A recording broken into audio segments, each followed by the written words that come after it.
Halo guys, senang sekali hari ini langsung ketemu lagi bersama teman-teman yang masih di rumah saja. Hari ini guys sudah di penghujung akhir cerita The Promise. Wow, perjanjian ini. Apa ini the finalnya ini ya? Cerita terakhir ini tentang apa ya? Pengen tahu? Atau pengen tahu beneran? Ayo. Nah, kalau kalian pengen tahu beneran, tunggu sesaat lagi. Kita mau menaikkan pujian kita. Tangan kuat, tangannya Dia Allah yang selalu memegang kita di dalam segala situasi, di dalam kondisi apapun di dalam setiap kehidupan kita. Saat ku sendiri, tiada seorang pun yang memperhatikanku seperti Kau Tuhan. Saat ku berjalan dalam lembah kelam, ku percaya Kau selalu sertaku. Tangan kuat yang memegangku selalu menuntunku. Ku tak mau jalan sendiri. Yesus, ku perlu kasih-Mu, ku perlu kuasa-Mu sampai akhir hidupku. Naikkan pujian ini bersama. Saat ku sendiri, tiada seorang pun yang memperhatikanku seperti Kau Tuhan. Saat ku berjalan dalam lembah kelam, ku percaya Kau selalu sertaku. Tangan kuat yang memegangku selalu menuntunku. Ku tak mau jalan sendiri. Yesus, ku perlu kasih-Mu, ku perlu kuasa-Mu sampai akhir hidupku. Tangan kuat yang memegangku selalu menuntunku. Ku tak mau jalan sendiri. Yesus, ku perlu kasih-Mu, ku perlu kuasa-Mu sampai akhir hidupku. Sampai akhir hidupku. Sampai akhir hidupku.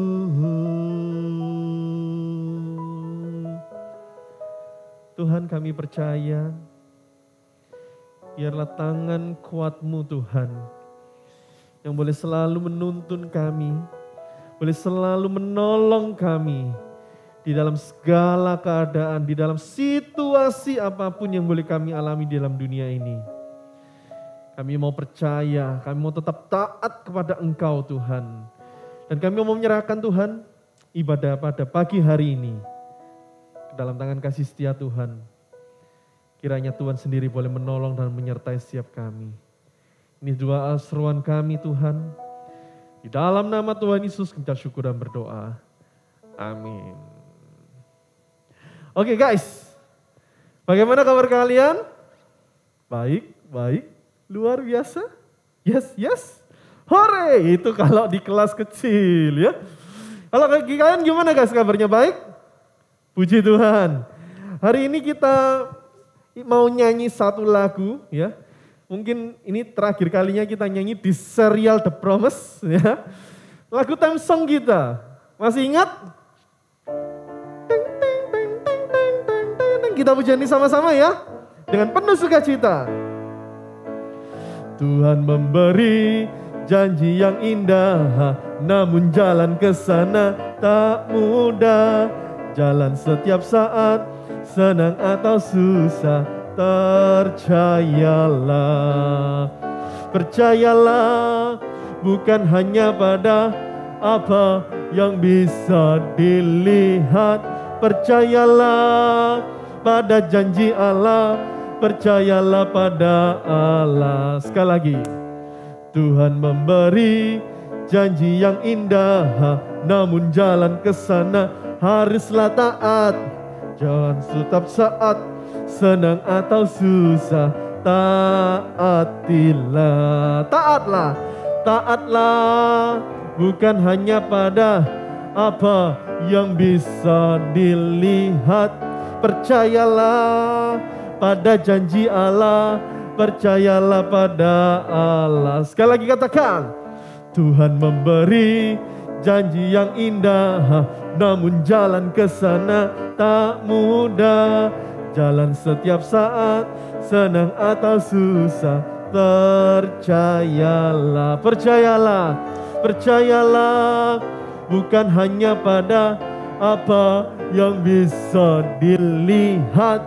Percayalah pada janji Allah, percayalah pada Allah. Tuhan memberi janji, Tuhan memberi janji yang indah, namun jalan ke sana untuk taat. Jalan setiap saat, senang atau susah, taatilah. Taatlah, taatlah, bukan hanya pada apa yang bisa dilihat. Percayalah pada janji Allah, percayalah pada Allah. Puji Tuhan. Hari ini guys, di serial terakhir The Promise, nah ada apa? Kok kayaknya masih banyak ya cerita Abraham, tapi kok sudah terakhir? Ya kan? Wow, ada apa hari ini? Pengen tahu? Kita pujikan lagu, satu lagu, sebelum kita sama-sama mendengarkan firman Tuhan. Pandanglah pada Yesus.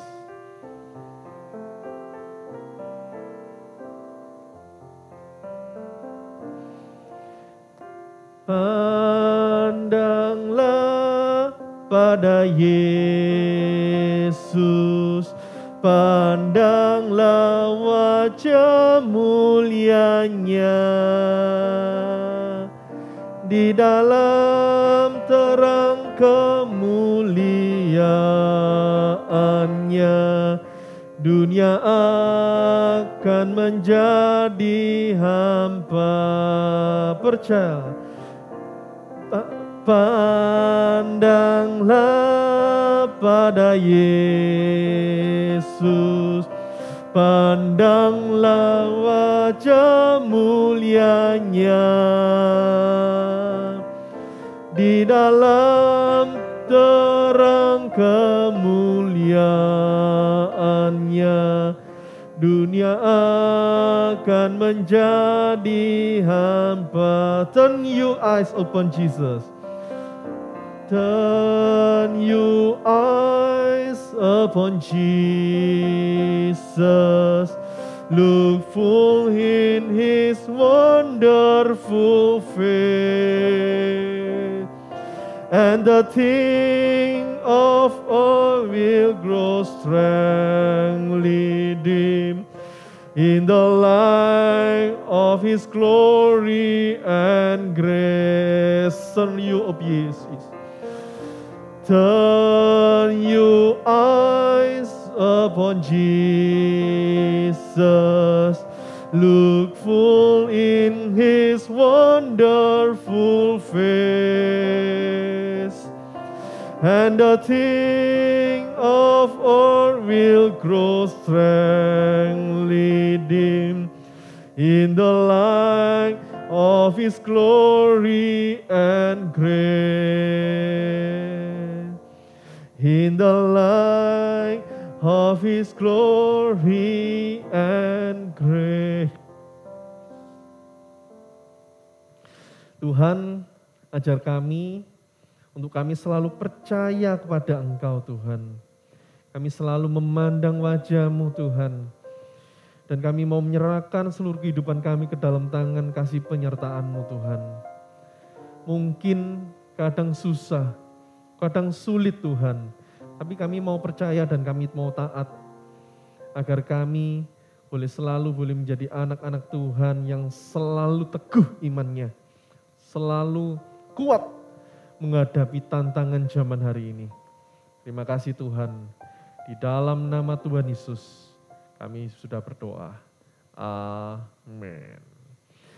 Oke guys, nah kita ingin ingat lagi. Masih ingat kan 3B? Nah 3B, 3B, apa itu dia? 3B, masih ingat?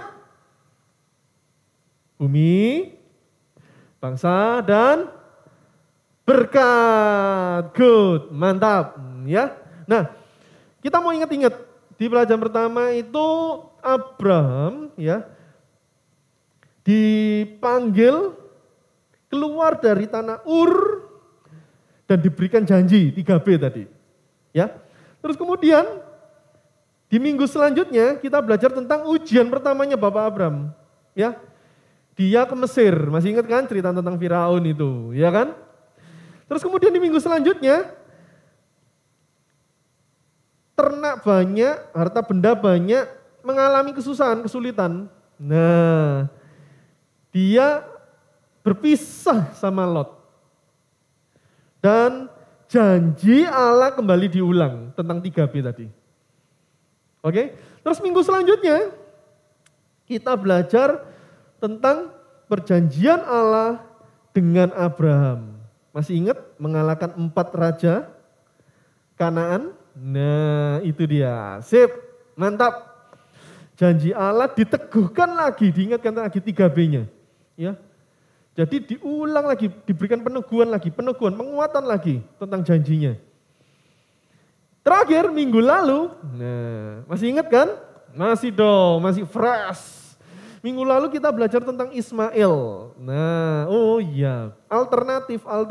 Nah, perjanjian alternatif. Ya, masih ingat kan? Nah, tentu dong. Hari ini kita bahas apa ya? Pertanyaannya gini, sampai minggu yang lalu kita belajar apakah Abraham sudah menerima 3B itu? Belum guys, ya belum. Masalahnya Abraham dan Sarah ini sudah nggak muda lagi guys.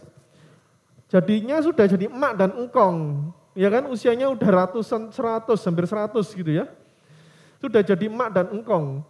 Jadi gimana cara punya keturunan gitu ya. Artinya apa?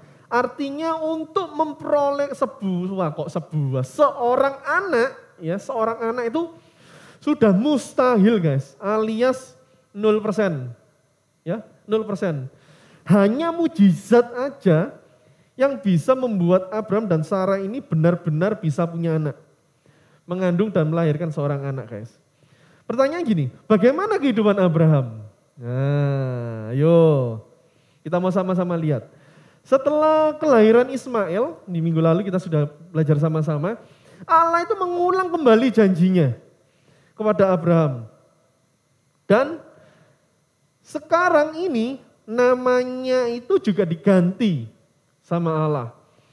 Menjadi kalau dulu Abram menjadi Abraham, dulu Sarai menjadi Sarah. Nah, ya. Oke. Jadi dirubah namanya sama Allah.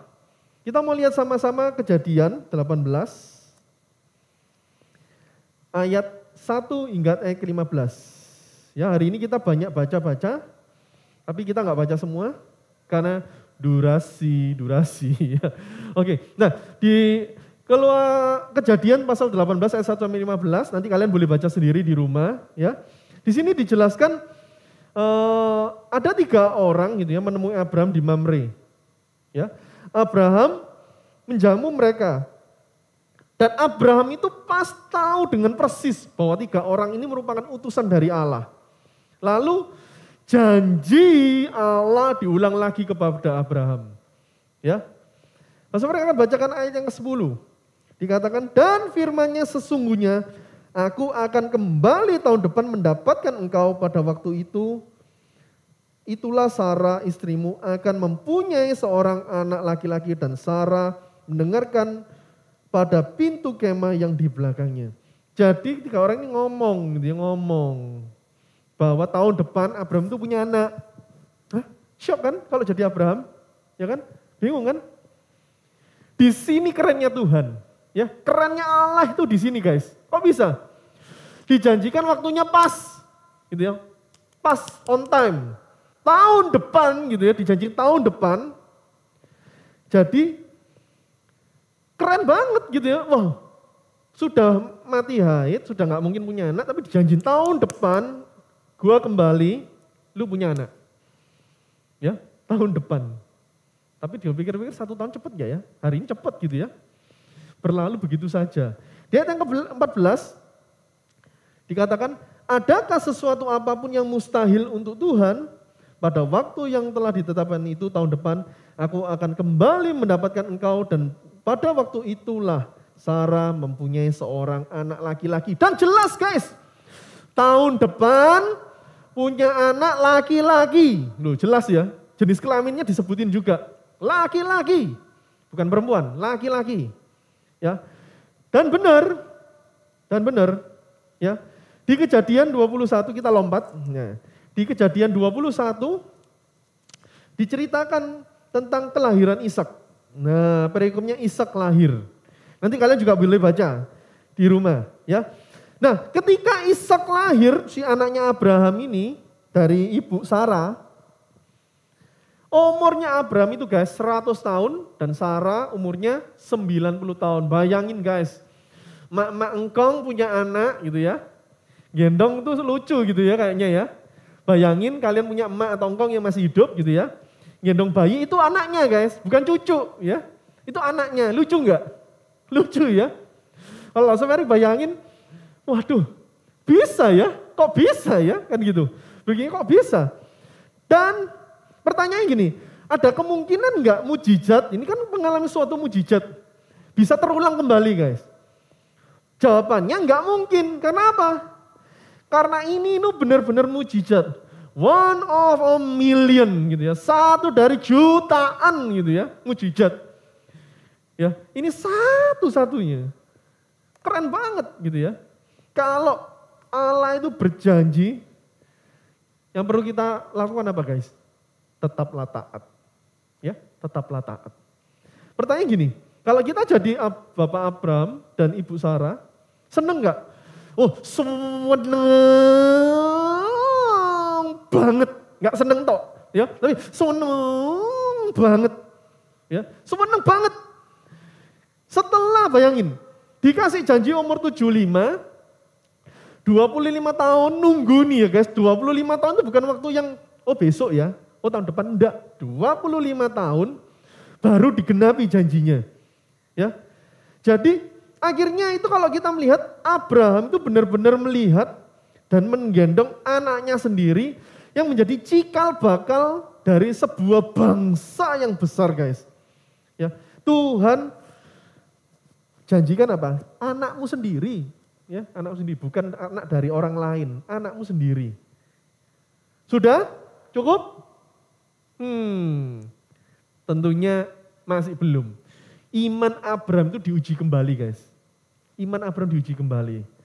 Ternyata belum, nggak cukup sampai di situ. Ya, masih ada kelanjutannya. Ternyata gitu ya, setelah mendapatkan sukacita yang luar biasa gitu ya. Mungkin salah satu gitu ya, bisa dikatakan salah satu yang paling penting dari kalau pelajaran keempat gitu ya. Berarti 2 minggu yang lalu, ya 2 minggu yang lalu dari 3B ini Tuhan itu sudah memberikan.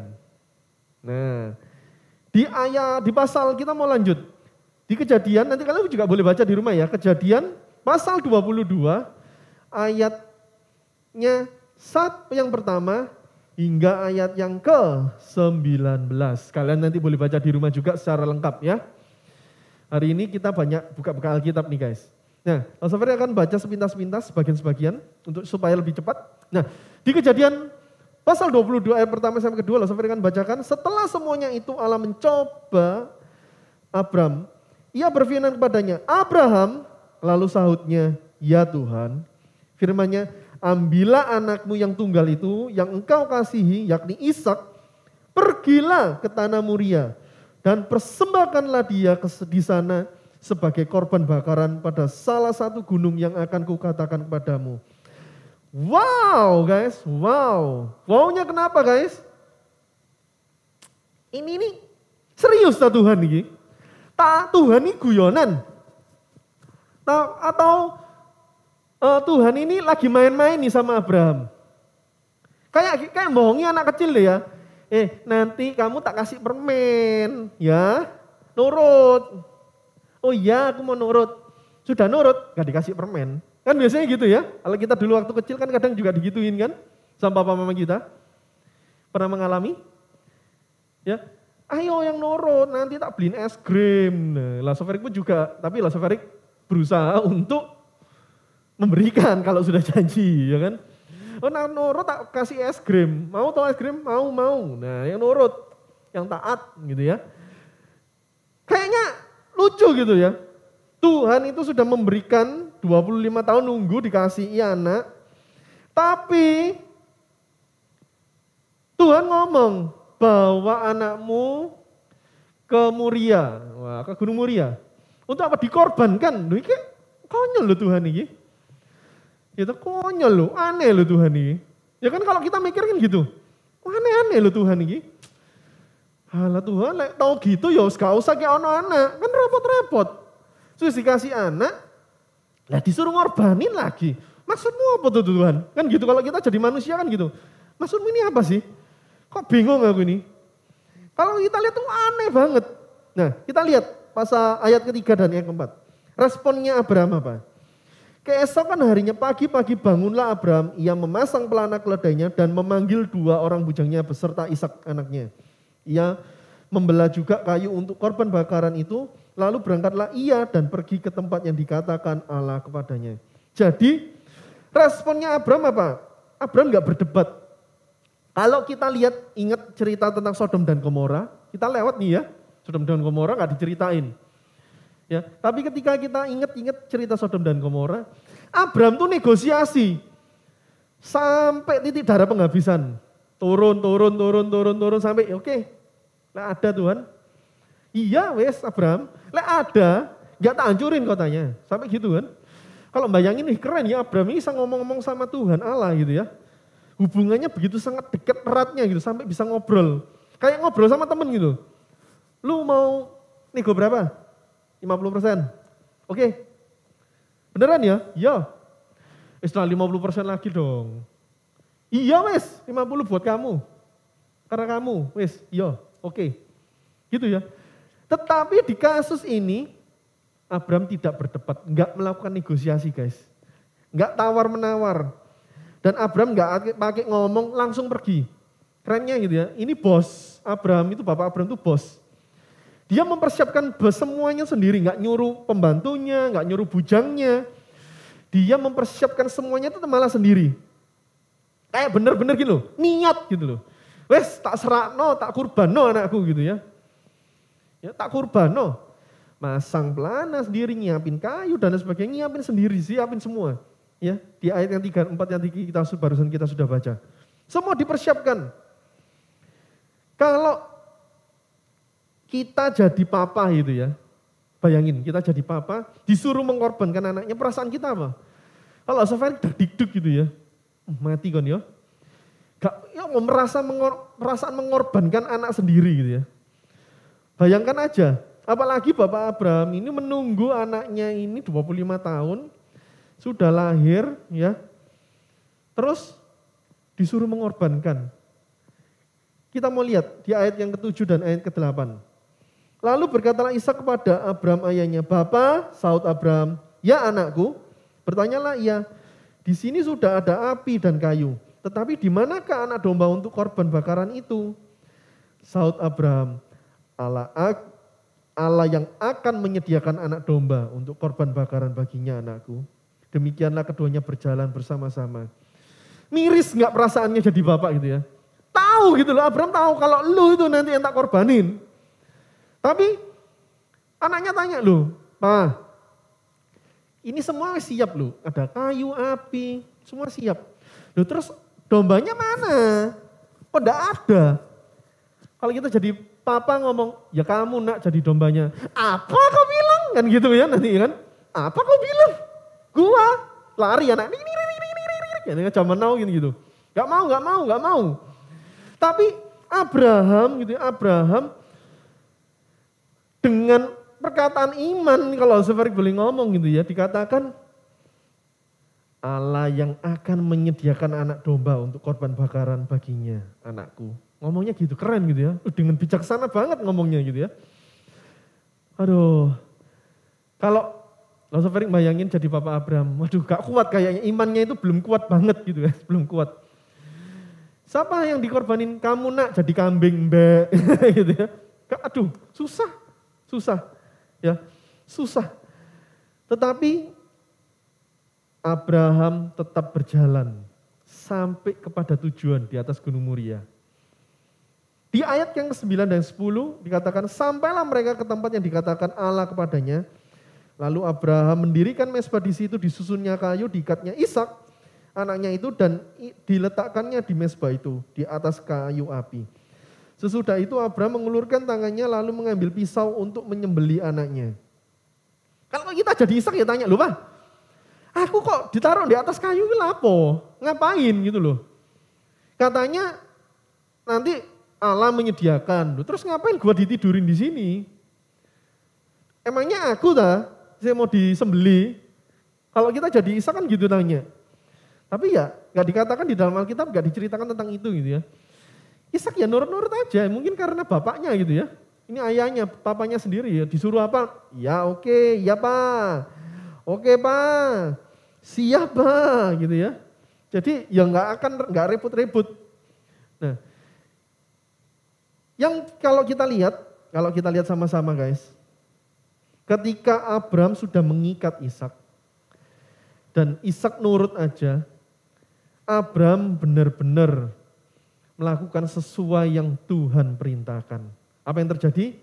Kita semua tahu di ayat yang 11 dan 13, malaikat Tuhan itu melarang Abraham untuk melukai Ishak dan menunjukkan ada apa?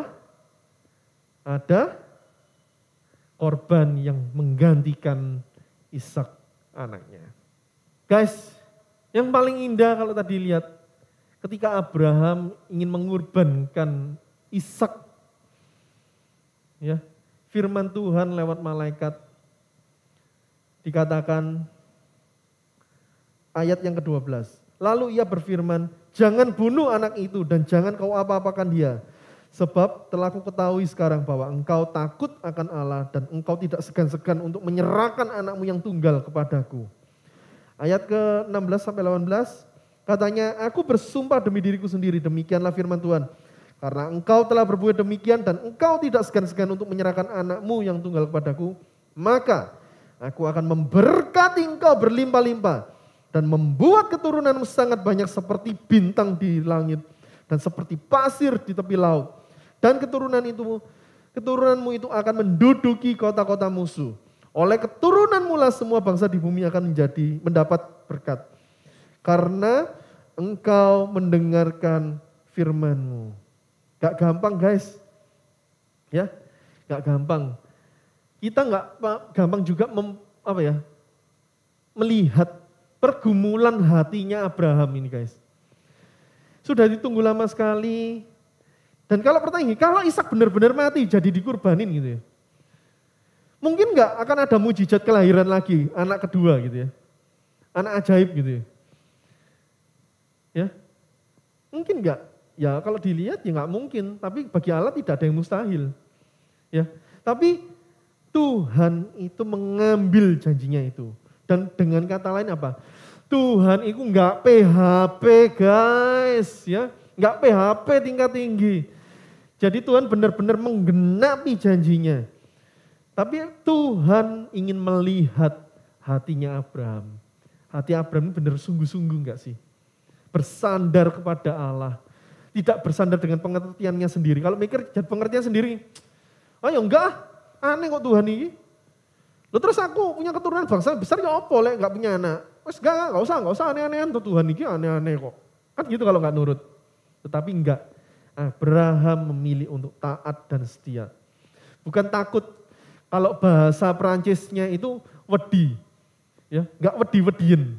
Enggak takut-takutan. No. Ya. Abraham bukan percaya mau taat karena takut, enggak. Tapi Abraham mau percaya dan taat dan tidak segan-segan untuk mengorbankan Ishak anaknya satu-satunya. Di Ibrani pasal 11 ayat yang ke-17 sampai 19, kalian boleh baca juga di rumah nanti. Ibrani 11 ayat 17 hingga 19. Di sana Abraham lebih percaya pada kuasa Tuhan daripada yang ia lihat dan ia rasakan, guys. Dan dia tahu persis bahwa rencana Tuhan itu, dan dia percaya bahwa Tuhan adalah Tuhan yang berkuasa. Jadi gak ada ragu, Abraham gak pernah takut, gak pernah bimbang, guys. Dia percaya bahwa Allahnya, Allah yang berkuasa. Dan rencananya ini, semua itu luar biasa dan gak mungkin, gak masuk di akal gitu loh. Dimasuk dalam pikiran nalar kita gak masuk akal. Nah, Sofarik punya sebuah cerita. Ada suatu hari ada seorang anak gitu ya. Namanya Adik Ferik. Loh, ya toh? Pengen tahu? Adik Ferik, kembarannya loh Sofarik ya. Adik Ferik. Adik Ferik ini ngapain? Ya biasa zaman now gini ya kan. Zaman now gini kan pandemi, sekolah online ya kan. Adik Ferik ini juga sekolah online, guys. Nah, ketika adik Ferik ini sekolah online, ya sekolah online, dia itu harus gantian pinjam handphone mamanya, karena nggak punya handphone sendiri, guys. Pinjam handphone mamanya, gantian. Jadi habis pakai dikembalin mamanya lagi, pakai dikembalin mama, gitu ya. Ayo gantian handphonenya ke mama sekolah, gitu ya. Suatu hari papanya adik Ferik ini ngasih janji. Rik Ferik, iya papa. Ngapain? Enggak ngapa-ngapain, enggak. Gini loh. Papa kan lihat kamu itu gantian terus handphonenya sama mama. Nah, papa mau kasih janji sama kamu, mau kasih sesuatu hadiah buat kamu. Apa itu papa? Oh iya, gini, kalau nilaimu nanti bagus ya, papa akan kasih kamu handphone. Oh iya papa, beneran? Iya beneran. Nah si adik Ferik ini ketika didengar itu senengnya minta ampun, guys. Happy-nya minta ampun. Kenapa gak punya handphone? Adik Ferik gak punya handphone. Ya. Akhirnya dia berusaha berjuang. Mati-matian belajar dengan sungguh, dengan serius. Supaya apa? Dapat handphone dari papanya. Ya, dapat handphone. Akhirnya, gitu ya, akhirnya tibalah waktunya karena nilainya adik Ferik ini bagus, papanya ngasih, ini handphonenya papa, pakein buat sekolah. Happy-nya minta ampun, guys, happy-nya meskipun handphonenya lama, jadul. Tapi karena nggak salah tuh. Lah papanya enggak ngomong kok tak kasih handphone baru ya, enggak. Nanti tak kasih handphone sama papa. Lah kan selesai kan? Dikasih, ya sudah. Ya. Meskipun agak lemot, dibuat ngegame juga ngelek-ngelek, bahasa Jermannya ngelek-ngelek, alias nyandet-nyandet. Nah, terus kemudian buat zoom juga sinyalnya naik turun kayak hatiku gitu. Naik turun meskipun sinyalnya on off terus. Adik Ferik ini tetap happy, tetap bahagia. Ya. Terus kemudian suatu hari bapaknya ngomong sama adik Ferik. Rik, sini handphonenya kembali ke papa. Loh, ya apa sih papa ini? Iya pinjam sih papa. Jadi ketika waktu sekolah dikasihin, nanti dikembaliin lagi. Loh papa ini maksudnya apa sih ini? Katanya dikasih no buat aku. Lah kok diminta lagi? Niat gak sih bapaknya ini? Bapak ini gak niat kayaknya. Duh. Terus adik Ferry ini mikir, apa ya? Kok papa ini ngelakuin kayak gini ya? 1 minggu berlalu, ya kok gitu terus? Kayak seperti itu terus. Kenapa ya papa ini ya? Bingung, mikir gitu ya, gak ketemu jawabannya. Akhirnya suatu malam, ketika adik Ferry ini mau tidur, papanya itu masuk ke kamarnya adik Ferry. Adik Ferry tanya, "Pak kenapa?" "Oh enggak apa-apa. Kok dungaren papa kok ke kamar?" "Iya pengen lihat kamu tidur toh." "Iya pak udah ngantuk." Tiba-tiba guys, papanya itu ngasih 1 kotak handphone. Ternyata handphone 1 kotak ini guys. Dan handphone baru guys, baru guys. Dikasih ke adik Ferry. Tiba-tiba juga orang yang sudah ngantuk gitu, anak kecil yang sudah ngantuk, adik Ferry ini tiba-tiba gak jadi ngantuk guys. Wow, sukacita sekali karena apa? Dikasih papanya handphone yang baru. Meskipun sebelumnya ketika ngasih handphonenya papa kan haknya papanya sebenarnya ya. Dengan berat hati gitu ya. Tapi dia tahu guys, adik Ferry ini tahu. Kalau papanya itu bukan orang yang ingkar janji. Bukan orang yang jahat. Ataupun bukan yang asal-asalan memberikan janji guys. Ya. Dan memang benar adik Ferry dapat handphone baru. Seperti cerita perjalanan Abraham gitu ya. Adik Ferry tadi juga mau tetap yakin, tetap percaya. Tanpa ragu sedikit pun. Begitu juga dengan perjalanan Abraham dengan Allah. Mirip kan ceritanya? Kalau Abraham mungkin salah fokus, dia akhirnya bisa menjadi kecewa. Mungkin juga menyalahkan Tuhan. Fokus dari Abraham bukan kepada 3B yang akan dia terima. Bukan itu. Bumi, bangsa, berkat, enggak. Abraham enggak pernah fokus pada itu. Tetapi apa? Fokus iman Abraham adalah bagaimana dia mengenal Tuhan. Jadi bukan fokus pada berkatnya, buminya, bangsanya enggak. Tapi imannya berfokus bagaimana dia mengenal Allah yang ia kasihi. Ya. Dan akhirnya apa? Abraham mau taat secara total. Dia tahu dia punya Tuhan yang luar biasa guys. Seperti juga setiap kita. Kita yakin dan percaya kita punya Tuhan yang luar biasa. Janji Tuhan itu memang gak langsung.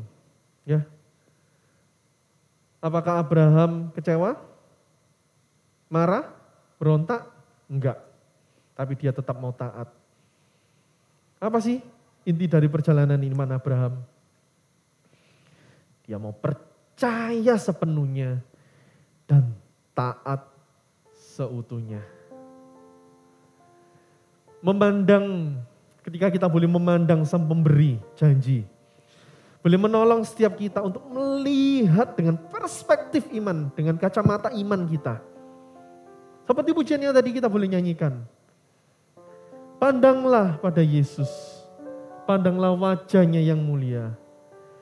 Dan aha kita hari ini, Ibrani 11 ayat 17a.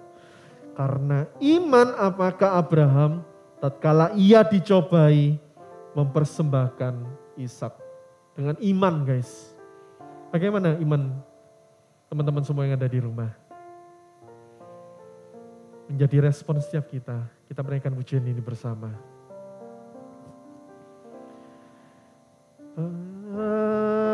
Pandanglah pada Yesus, pandanglah wajah mulianya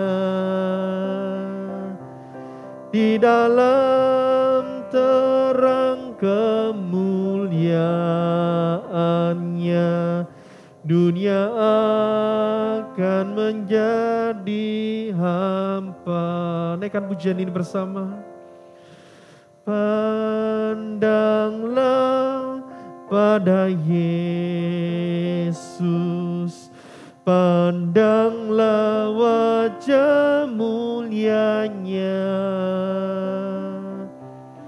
di dalam terang kemuliaannya, dunia akan menjadi hamba. Pandanglah pada Yesus. Pandanglah pada Yesus. Pandanglah wajah mulianya di dalam terang kemuliaannya, dunia akan menjadi hampa. Dengan setengah suara katakan, pandanglah pada Yesus, pandanglah wajah mulianya di dalam terang kemuliaannya, dunia akan menjadi hampa. Tuhan, melalui pujian yang kami beri naikkan ini Tuhan, kami diingatkan kembali untuk kami selalu memandang wajah-Mu Tuhan. Memandang wajah-Mu yang penuh dengan kasih. Memandang wajah-Mu dengan penuh pengharapan Tuhan. Dan kami percaya Tuhan, di dalam dunia yang hampa ini, kami hanya percaya Engkau terang yang sejati. Kau sumber yang sejati yang boleh menolong kami Tuhan. Terima kasih kebenaran firman-Mu hari ini, yang boleh mengingatkan, menguatkan kami selalu Tuhan. Untuk kami boleh menjadi Abraham yang mau taat, mau percaya, mau setia Tuhan. Terima kasih Tuhan, terima kasih. Dan sebentar kami akan mengakhiri ibadah kami hari ini ke dalam tangan kasih setia Tuhan. Kami menyerahkan seluruh rangkaian ibadah kami dari awal hingga akhirnya. Di dalam nama Tuhan Yesus kita syukur dan berdoa. Amin. Oke guys, kita sudah di akhir The Promise tentang janji. Ada janji-janji apa? Atau di episode selanjutnya kita akan belajar tentang apa? Pengen tahu? Saksikan minggu depan. Jangan kemana-mana. Tetap semangat, tetap kuat. Dan jangan lupa guys. Ding ding. Nah ini bejana untuk Tuhannya. Dan suatu waktu kita akan bawa bersama-sama ke rumah Tuhan. Ya, tetap di rumah saja. Meskipun sebentar lagi kalian akan liburan juga. Ya, tetap kuat, tetap sehat. Sampai ketemu minggu depan. See you and God bless you. Bye-bye.